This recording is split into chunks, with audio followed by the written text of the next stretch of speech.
Hi friends, I am Manish Kumawat and working as cybersecurity expert since 7 years. चलिए start करते हैं हम। सबसे पहला मॉड्यूल इस कोर्स का इंट्रोडक्शन टू एथिकल हैकिंग। इसमें हम देखेंगे एथिकल हैकिंग होती क्या है अपने पास में। एथिकल हैकिंग का मतलब होता है कि हम किसी भी सिस्टम में किसी भी वेब एप्लीकेशन हो या एपीआई हो या वेब सर्वर हो सकता है, उसमें आप वल्नरेबिलिटीज फाइंड आउट कर रहे हो। और वल्नरेबिलिटीज को आप वीकनेसेस कह सकते हो, कोई लूप होल कह सकते हो। ओके, सो ये वल्नरेबिलिटीज फाइंड आउट करके आप उस एप्लीकेशन ओनर को रिपोर्ट कर देते हो। मीन्स ऐसे भी कह सकते हो कि आप उस वल्नरेबिलिटीज को मेलिशियस पर्पस के लिए यूज नहीं कर रहे हो, उसको एथिकल वे में यूज कर रहे हो। Okay, so that is ethical hacking. Expose weaknesses in a system, in a web server, uh, in a in any application. Okay, so आप विद परमिशन के साथ में हैकिंग करते हो। सामने जो पार्टी है या जो एप्लीकेशन ओनर है आपको अलाउ कर रहा है आप अपनी एप्लीकेशन को टेस्ट करने के लिए या उसमें लूप होल फाइंड आउट करने के लिए, देन आप उसमें टेस्ट कर सकते हो, वल्नरेबिलिटीज टेस्ट कर सकते हो। अदरवाइज आप उसमें वल्नरेबिलिटीज टेस्टिंग नहीं कर सकते हो। So ethical hacking means you have authorization to test particular application. Okay, so this is called white box hacking also. Like अगर आपके पास में परमिशन है तो आप उसको वाइट बॉक्स हैकिंग भी बोल सकते हो।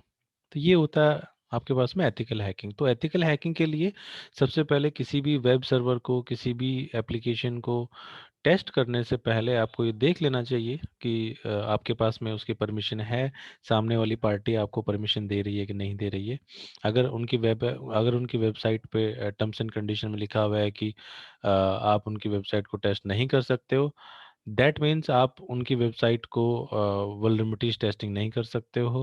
अगर आप उसमें टेस्टिंग करके या फिर उनको रिपोर्ट करने की ट्राई भी करते हो, so that is not ethical way. वो एथिकल वे नहीं रहेगा क्योंकि वो ऑलरेडी आपको डिनाई कर रहे हैं, आपको परमिशन नहीं दे रहे हो। टाइप्स ऑफ एथिकल हैकिंग, हम एथिकल हैकिंग को कितने टाइप्स होते हैं अपने अलग अलग प्लेटफॉर्म पे। अगर हम वायरलेस टेस्टिंग कर सकते हैं, नेटवर्क टेस्टिंग कर सकते हैं, सोशल इंजीनियरिंग भी यूज़ कर सकते हैं हम एथिकल हैकिंग में। फिजिकल जो फिजिकल हैकिंग जो होती है हम उसकी बात करेंगे। फायरवॉल्स टेस्टिंग हो गया, वेब एप्लीकेशन हैकिंग। तो सबसे पहले हम बात करते हैं वायरलेस। वायरलेस या फिर आप बोल सकते हो कि there are lot of wireless devices जो हम घर में भी यूज़ करते हैं, वाईफाई नेटवर्क, और कॉरपोरेट वाईफाई भी होते हैं अपने पास में। तो वाईफाई की जो हैकिंग करते हैं और विद परमिशन अगर उसमें हम वीकनेसेस फाइंड आउट करते हैं तो हम उसको बोलते हैं wireless ethical hacking. Network ethical hacking, अगर आप किसी डेटा सेंटर में का कोई नेटवर्क है या कोई कॉरपोरेट का नेटवर्क है या एक कोई स्मॉल नेटवर्क है, लोकल एरिया नेटवर्क है, या उसकी लोकल डिवाइसेस को आप हैक करने की कोशिश कर रहे हो, तो वो अपने पास में नेटवर्क हैकिंग एथिकल हैकिंग में आती हैं चीज़ें। सोशल इंजीनियरिंग, सोशल इंजीनियरिंग का मतलब होता है कि आप किसी को बेवकूफ़ बना के या किसी को कन्विंस करके, ओके, तो उसके उससे कोई एक्शन परफॉर्म करवा रहे हो, या उसके अकाउंट्स के पासवर्ड डिस्क्लोज करवा के या अपने पास उसको मेल करवा रहे हो, अ, या आप उसको फिशिंग पेज भेज के या उससे कहीं पे आईडी पासवर्ड उससे एंटर करवा रहे हो, या अपने सिस्टम में उससे लॉगिन करवा के आप अपने सिस्टम में कीलॉगर आपने सेव कर रखा है, या उसको आप बोल रहे हो कि please log in in my system. तो ये सब चीज़ें जो हैं जो आप कन्विंस करवाते हो किसी से, वो सोशल इंजीनियरिंग के अंदर आती हैं चीज़ें। फिर आता है अपने पास में फिजिकल हैकिंग। फिजिकल हैकिंग के अंदर आती है कि अगर किसी पर्सन को फिजिकल एक्सेस मिल जाता है आपके नेटवर्क का, आपके सर्वर्स का जो फिजिकल एक्सेस अगर उसको मिल जाता है, और अगर वो उसमें कुछ मॉडिफिकेशंस करता है, तो that means that is physical hacking.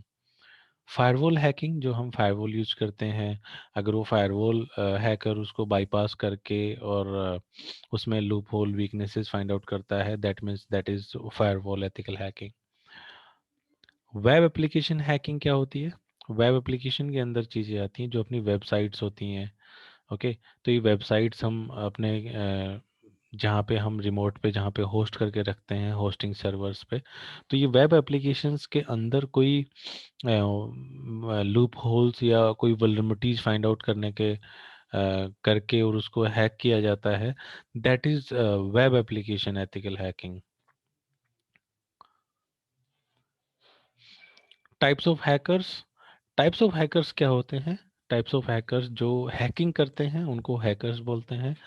तो हमारे पास में तीन तरह के मेजरली तीन तरह के हैकर्स होते हैं: black hat hackers, white hat hackers, grey hat hackers. सबसे पहले हम बात करते हैं ब्लैक हैट हैकर्स की। ब्लैक हैट हैकर्स होते हैं जो मेलिशियस वे मेलिशियस वे में हैकिंग करते हैं। अगर किसी वेबसाइट को हैक करके और उसको डिफेम किया जाता है ऑनलाइन, डिफेम कर रहे हैं कोई हैकर, या फिर उस वेबसाइट का डेटा डेटा लीक किया जाता है ऑनलाइन, या फिर उस ऑनलाइन अगर मनी मनी थेफ्ट हो गया ऑनलाइन, या फिर बहुत सारी चीज़ें होती हैं जो मेलिशियस वे में हो जाती हैं, की जाती हैं हैकर्स के द्वारा। तो ये जो ब्लैक हैट हैकर्स होते हैं, ये इनका जो मेनली जो पर्पस होता है वो गलत पर्पस होता है। तो ये ब्लैक हैट हैकर्स होते हैं, और ये जो भी हैकिंग करते हैं ये अपनी फेक आइडेंटिटी एनोनिमसली करते हैं। ये एनोनिमस आइडेंटिटी से ये अपनी सारी चीज़ें करते हैं ताकि ये पकड़े ना जाएं, या फिर इन पे कोई साइबर क्रिमिनल या फिर साइबर सेल वाले इनको पकड़ ना पाएं। तो ये सारी चीज़ें फेक चीज़ें यूज यूज करते हैं। तो हम आने वाले मॉड्यूल्स में हम देखेंगे कि अपने आप को एनोनिमस कैसे हम कर सकते हैं, और सारी चीज़ों पे बात करेंगे हम। तो ये मॉड्यूल सिर्फ बेसिक इंट्रोडक्शन है कि अलग अलग चीज़ों पे। ठीक है, तो ब्लैक हैट हैकर्स हो गया जो एनोनिमस वे में काम करते हैं, they are black hat hackers. और इनका जो मोटिव होता है, इनका पर्पस होता है, वो पूरी तरीके से इलीगल पर्पस होता है। तो they are called black hat hackers. White hat hackers कौन होते हैं? वाइट हैट हैकर्स जो होते हैं वो, इनका जो पर्पस होता है ये अच्छा पर्पस होता है। दैट मीन्स लाइक, अगर कोई वेबसाइट को मैं मुझे अगर लगता है कि ये वेबसाइट हैक हो सकती है या इसमें कोई वल्नरेबिलिटी है, तो मैं उस वेबसाइट के ओनर को रिपोर्ट करता हूँ, मेल करता हूँ। ठीक है, कि मैंने आपकी वेबसाइट में ये वल्नरेबिलिटी फाइंड आउट की है, आप इसको फिक्स कर लो। तो they are called white hat hackers. And white hat hackers को आप पेनिट्रेशन टेस्टर भी बोल सकते हो, कि जो पेनिट्रेशन टेस्टर जो ऑफिशियली जो प्रोफेशनली जो काम करते हैं पेनिट्रेशन टेस्टिंग का, या आप बोल सकते हो कि वल्नरेबिलिटीज फाइंड आउट करते हैं जो कंपनीज में जो काम करते हैं security tester, they are called white hat hackers. Grey hat hackers, grey hat hackers जो sometimes they do like you know, कभी कभी उनको लगता है कि यार ये वल्नरेबिलिटी मिल गई मुझे और मैं इसको रिपोर्ट कर देता हूँ, और they demand for some money also. अगर उनको और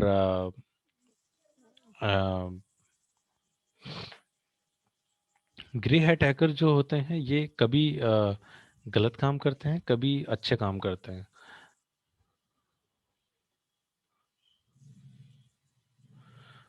ग्रे हैट हैकर जो होते हैं दोस्तों, ये मनी की डिमांड करते हैं। जब इनको कोई वल्नरेबिलिटी मिल जाती है, तो they demand for some money from the target party. So इसलिए इनको ब्लैक हैट हैकर्स और वाइट हैट हैकर्स दोनों का मिक्सचर माना जाता है, तो इसलिए इनको ग्रे हैट हैकर्स बोलते हैं। नेक्स्ट हम बात करते हैं phases of ethical hacking. Phases of ethical hacking में अपने पास में 5 चीजें आती हैं: recognitions, scanning, gaining access, maintaining access and clearing track. तो रिकनेसेंस में आता है अपने पास में इंफॉर्मेशन गैदरिंग। कि कोई भी टारगेट आपको दिया जाता है, कोई भी वेब एप्लीकेशन आपको दिया जा रहा है, तो उसको जब आप हैक करोगे तो सबसे पहले आपको इंफॉर्मेशन गैदर करनी होती है कि आपको उसके बारे में पूरा इंफॉर्मेशन आपको गैदर करना है, चाहे वो ऑनलाइन अवेलेबल हो या एनी हाउ आपको वो इंफॉर्मेशन गैदर करना है। चाहे वो आपके पास में किसी पर्सन का ईमेल अकाउंट हो सकता है हैक करने के लिए, या आपके पास में वेब सर्वर हो सकता है, सिस्टम हो सकता है। ओके, सो कोई नेटवर्क भी हो सकता है। तो रिकॉग्निसेंस में आपको इंफॉर्मेशन गैदर करनी होती है, और इंफॉर्मेशन गैदरिंग कैसे करते हैं ये हम नेक्स्ट मॉड्यूल्स में हम पढ़ेंगे। वन बाय वन हम सारे मॉड्यूल्स कवर करेंगे। नेक्स्ट आता है अपने पास में स्कैनिंग। स्कैनिंग में जो चीज़ें होती हैं आपको स्कैन करना होता है बेसिकली अपने टारगेट को। अगर आपका टारगेट जैसे लेट सपोज आपके पास में वेब एप्लीकेशन है, तो वेब एप्लीकेशन को आपको स्कैन करना होगा। स्कैन आपके पास में स्कैनिंग टूल्स होते हैं। जैसे वेब एप्लीकेशन को स्कैन करने के लिए एक टूल होता है क्यूनेटिक्स। बर्बसूट बर्बसूट में भी स्कैनिंग होती है, तो आप बर्बसूट से भी स्कैन कर सकते हो। सिक्योरिटी स्कैन एक्यूनेटिक्स से कर सकते हो, नेट स्पार्कर से कर सकते हो। ओके, तो एनमैप से पोर्ट स्कैनिंग होती है, नेटवर्क स्कैन आप कर सकते हो एनमैप से। तो बहुत सारे टूल्स हैं जिनको आप यूज कर सकते हो स्कैनिंग में। Gaining access.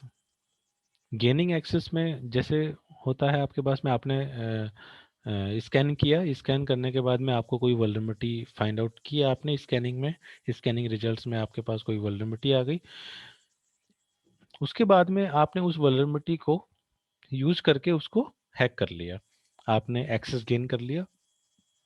एक्सेस गेन करने के बाद में नेक्स्ट है मेंटेनिंग एक्सेस। आपको एक्सेस मेंटेन करके रखना है कि आपको कुछ भी उसमें ऐसी चीज़ें नहीं करनी है कि सामने वाले को डाउट हो जाए, या उसको, या आपने एक्सेस किया और थोड़ी देर बाद में वो एक्सेस चला गया।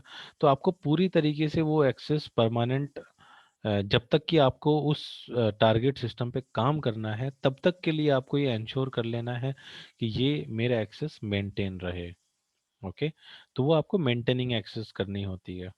आपको ऐसा नहीं है कि आपने तुरंत एक्सेस किया और थोड़ी देर बाद में जो है ऐसा कुछ हो गया कि फायरवॉल ने ब्लॉक कर दिया, या आपने कुछ फ्यूचर प्रिविलेज एस्केलेशन नहीं किए, या फिर आपका एक्सेस जो है ब्लॉक हो गया। तो आपको पूरी तरीके से एक्सेस अपना लेना होता है ताकि आप उसको पूरे अच्छी तरीके से मेंटेन कर सको। जब आपका काम हो जाए उसमें, आपने सारा काम कर लिया उसमें, आपको जो भी एक्सेस करना होता है, डेटा एक्सेस किया या जो भी एक्सेस किया, आपने सारा एक्सेस करने के बाद में आपको अपने जो फुटप्रिंट्स होते हैं वो आपको डिलीट करने होते हैं। आपके जो लॉग्स होते हैं, जो आपने उसको एक्सेस किया सर्वर को, या आपने उसमें कोई फाइल ओपन करी, तो एक लॉग फाइल के अंदर आपके एक्सेस लॉग जो होते हैं वो एंटर हो जाते हैं। तो अगर आपको उसका एक्सेस है, आपने हैकिंग की और आपको लॉग फाइल का एक्सेस है आपके पास में, देन आप उसको डिलीट आपको करना होगा। लॉग्स को डिलीट करके आपको अ, उसको टारगेट सिस्टम से बाहर आना होगा। That is called clearing tracks. तो ये 5 फेजेस होते हैं दोस्तों एथिकल हैकिंग के। फिर हम बात करते हैं what is penetration testing. Penetration testing क्या होती है? तो हम बात करते हैं responsibilities of A penetration tester. Penetration tester होता है दोस्तों कि जो सिक्योरिटी टेस्टर होता है, जो weaknesses loop holes find out करता है और जो प्रोफेशनल वे में जो करता है। जैसे आपने सुना होगा web developer, web designer, okay, DevOps engineer, cloud engineer. ऐसे ही अपने पास में एक जॉब प्रोफाइल और होती है पेनिट्रेशन टेस्टर, जो सिक्योरिटी टेस्टिंग करता है, जो आपके एप्लीकेशंस की सिस्टम्स की, सर्वर्स की, नेटवर्क्स के अंदर जो वल्नरेबिलिटीज फाइंड आउट करता है, जो ये देखता है कि आपका नेटवर्क हैक हो सकता है कि नहीं हैक हो सकता है, या इसमें कोई कमियां हैं कि इसको कोई भी हैक कर सकता है। ओके, तो वो पेनिट्रेशन टेस्टर की जॉब होती है। वो रिस्क असेसमेंट देखता है। ओके, कि पर्टिकुलर जो भी एप्लीकेशन है उसकी रिस्क असेसमेंट करता है कि इसमें कौन कौन सी रिस्क हो सकती हैं। ओके, जो कि प्रोजेक्ट के ऊपर इम्पैक्ट ला सकती हैं। ओके, तो रिस्क असेसमेंट भी होता है पेनिट्रेशन टेस्टर जॉब में। Organizing social engineering attacks. Penetration tester जो होता है वो सोशल इंजीनियरिंग अटैक्स भी परफॉर्म करके देखता है। आपका जो प्रोजेक्ट पे काम कर रहा होता है उस पे सोशल इंजीनियरिंग टेक्निक्स भी करता है पेनिट्रेशन टेस्टर उसको एक्सेस करने के लिए। जैसे मुझे ये देखना है कि किसी कंपनी के एम्प्लॉयज अवेयर हैं कि नहीं है, तो मैं उनको एक फिशिंग मेल भेजूंगा उनके ईमेल अकाउंट्स हैक करने के लिए। तो ये हम देखेंगे नेक्स्ट मॉड्यूल्स में कि ईमेल फिशिंग ईमेल्स कैसे भेजते हैं, फिश अकाउंट हैक कैसे करते हैं फिशिंग टेक्निक से। ओके। और एम्प्लॉयज़ की ट्रेनिंग उनको देता है पेनिट्रेशन टेस्टर्स, ताकि वो आने वाले साइबर अटैक से अवेयर हो सके। Enhancing current hardware and software, जो करंट हार्डवेयर हैं, जो सॉफ्टवेयर्स कंपनी एंटरप्राइज लेवल पे यूज कर रही है, उनको देखता है कि ये अभी अपडेटेड हैं या आउटडेटेड हो चुके हैं। अगर आउटडेटेड हो चुके हैं तो उनको अपडेट करने के लिए वो रिपोर्ट सबमिट करता है कि ये सॉफ्टवेयर्स हैं, ये हार्डवेयर्स हैं, ये अपडेट होने चाहिए। राइटिंग पेनिट्रेशन टेस्ट रिपोर्ट कि आफ्टर कंप्लीटिंग की आपकी पेनिट्रेशन टेस्टिंग, आपका रिस्क असेसमेंट कंप्लीट हो गया, उसके बाद में एक डिटेल्ड वे में पेनिट्रेशन टेस्ट रिपोर्ट जनरेट करनी होती है। तो वो रिपोर्ट मैनेजमेंट जो भी लीड है उसको सबमिट करनी होती है और फिर वो आगे प्रोसीड होती है। Ways to conduct penetration testing. Penetration testing के दो टाइप्स होते हैं दोस्तों। ऑटोमेटेड, हम दो तरीके से हम पेनिट्रेशन टेस्टिंग परफॉर्म कर सकते हैं। Automated penetration testing, manual penetration testing. Automated penetration testing में हमारे पास में टूल्स होते हैं जिनको यूज करके हम सिक्योरिटी स्कैन करते हैं। सिक्योरिटी स्कैन जो हम करते हैं, जो ऑटोमेटिक जो होती है, जैसे अपने पास में एनमैप है। एनमैप पे हम एक बार में एक कमांड चला देते हैं तो वो सारा एक साथ में स्कैन कर देगा। नेसस सिक्योरिटी स्कैनर है नेटवर्क स्कैन करने के लिए। एक्वेनेटिक्स सिक्योरिटी स्कैनर है, vulnerability scanner, web application scanner है एक्यूनेटिक्स। एंड नेटस्पार्कर हम यूज कर सकते हैं वेब एप्लीकेशन को सिक्योरिटी स्कैनिंग के लिए। तो ये जो टूल्स है, जिस टूल्स को यूज करके हम जो स्कैनिंग करते हैं वो उसको हम बोलते हैं ऑटोमेटेड पेनिट्रेशन टेस्टिंग। फिर होता है अपने पास में manual penetration testing. Manual penetration testing होता है कि आप बर्प सूट टूल होता है अपने पास में, जेप प्रॉक्सी होता है, तो इनको आप यूज करके और मैनुअली आप परफॉर्म कर रहे हो, मैनुअली आप पेलोड्स डाल रहे हो, मैनुअली आप चेक कर रहे हो कि पर इस रिक्वेस्ट के अंदर आप डिफरेंट काइंड ऑफ पेलोड्स डाल के और उसका रेस्पॉन्स चेक कर रहे हो कि इसमें ये वल्नरेबिलिटी है कि नहीं है। तो उसको हम बोलते हैं मैनुअल पेनिट्रेशन टेस्टिंग। तो ये थोड़ा लंबा प्रोसेस होता है मैनुअल पेनिट्रेशन टेस्टिंग का, इसमें थोड़ा टाइम लगता है as compare to automated penetration testing. Different approaches to penetration testing. Penetration testing की जो अप्रोचेज हैं हम उसके बारे में बात करते हैं। जैसे ब्लैक बॉक्स पेनिट्रेशन टेस्टिंग हो गया, white box penetration testing, grey box penetration testing. अगर हम बात करें ब्लैक बॉक्स पेनिट्रेशन टेस्टिंग की, तो ब्लैक बॉक्स पेनिट्रेशन टेस्टिंग में क्या होता है कि मैं किसी भी वेब एप्लीकेशन में या सोशल मीडिया जो प्लेटफॉर्म है जैसे फेसबुक है, ट्विटर है, मैं इनको हैक करके या उसमें कोई भी वल्नरेबिलिटी फाइंड आउट करके और मैं उसको मैलिशियस गलत पर्पस के लिए यूज़ कर रहा हूँ। मुझे पता चल गया कि फेसबुक में ये कमी है, वल्नरेबिलिटी है, मैं किसी भी अकाउंट का पासवर्ड रीसेट कर सकता हूँ। लेट सपोज एक वल्नरेबिलिटी मुझे मिली और मैं अब लोगों से पैसे ले लेके और किसी और के अकाउंट का पासवर्ड रीसेट करके उनको दे रहा हूँ। तो ये ब्लैक बॉक्स पेन टेस्टिंग हो गई। आप फेसबुक को अगर आप रिपोर्ट कर देते हो ये सेम चीज कि आपने ये वल्नरेबिलिटी फाइंड आउट की है, और फेसबुक को आप ये चीज रिपोर्ट कर देते हो, तो वो वाइट बॉक्स पेनिट्रेशन टेस्टिंग मानी जाएगी। Okay. Grey box penetration testing हो गया कि अ, आपको लगता है कि कभी आप वाइट बॉक्स पेनिट्रेशन टेस्टिंग कर रहे हो, कभी आप ब्लैक बॉक्स पेनिट्रेशन टेस्टिंग कर रहे हो। ओके। तो वो जो लोग होते हैं जो कभी रिपोर्ट कर देते हैं, कभी उसको मैलिशियस पर्पस के लिए यूज करते हैं, या कभी या किसी की वेबसाइट है उसमें कोई उसने वल्नरेबिलिटी फाइंड आउट कर ली और वो उससे मनी की डिमांड कर रहा है, स्मॉल अमाउंट ऑफ मनी, है ना, कि भाई आप मेरे को इतना अमाउंट पैसे दो और मैं आपको ये वल्नरेबिलिटी डिस्क्लोज करूंगा। तो ये grey hat hackers, grey box penetration testing होती है। तो ये था अपना इंट्रोडक्शन टू एथिकल हैकिंग दोस्तों। आपको कोई भी डाउट हो इसमें या कोई भी आपका क्वेश्चंस हो, आप कमेंट बॉक्स में ज़रूर डाल दीजिए। और ये चैनल सब्सक्राइब करना ना भूलें, क्योंकि मैं नेक्स्ट वीडियोस भी डालूंगा, नेक्स्ट और भी बहुत सारे कोर्सेज में अपलोड करने वाले हूँ। So thank you for watching.